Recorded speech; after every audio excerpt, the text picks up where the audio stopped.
Mau usia berapapun, mau 40, 50, 60, 70 tahun, Anda keluarkan zikir ini di pertengahan malam, mohon kepada Allah, maka digugurkan semua dosa-dosa yang pernah dilakukan di masa lalu yang buruk-buruk. Allah ganti sisa hidup Anda dengan lebih baik dibandingkan dengan yang sebelumnya. Rabbana faghfir lana dzunubana wa kaffir 'anna sayyi'atina. Ya Allah, selama ini salah saya menjalani hidup. Saya minta ampun ya Allah. Mohon jadikan sisa hidup saya lebih terukur dan lebih baik dari sebelumnya yang pernah saya jalani. Mau usia berapapun, mau 40, 50, 60, 70 tahun, Anda keluarkan zikir ini di pertengahan malam, mohon kepada Allah, maka digugurkan semua dosa-dosa yang pernah dilakukan di masa lalu yang buruk-buruk. Allah ganti sisa hidup Anda dengan lebih baik dibandingkan dengan yang sebelumnya. Dan sisa hidup Anda itulah yang akan dikenang oleh orang-orang saat Anda meninggalkan dunia ini. Kan banyak sahabat Nabi yang sepuh-sepuh masuk Islam lantas meninggal dunia.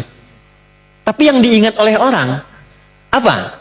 Adalah sejarah hidupnya setelah masuk Islam, yang puluhan tahun sebelum Islamnya nggak pernah dikenang. Yang dikenang tuh yang baik-baiknya aja. Silahkan Anda cek, banyak sekali. Ya, misal mohon maaf, Abdullah bin Abi Umi Maktum saat masuk Islam kan sudah sepuh, matanya nggak bisa lihat.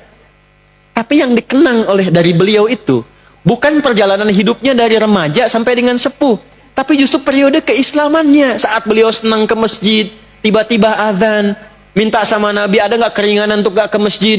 Kata Nabi, apakah engkau dengar suara azan? Ya, selama dengar azan tetap ke masjid. Maka sejak saat itu berangkat lebih awal ke masjid.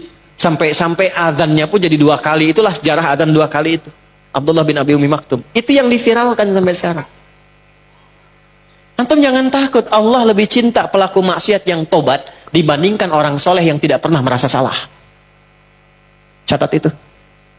Allah lebih cinta pelaku maksiat yang gemar bertobat dibandingkan orang soleh yang tidak pernah merasa salah.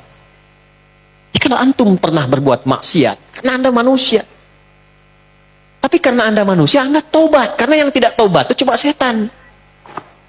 Setan salah, setan nggak tobat. Manusia salah, manusia tobat. Ketika Anda tobat, Allah cinta. Anda merasa soleh, tapi nggak pernah merasa salah. Allah malah nggak suka. Allah lebih mencintai pelaku maksiat yang gemar bertobat dibandingkan orang soleh yang tidak pernah merasa. Bikin status tuh.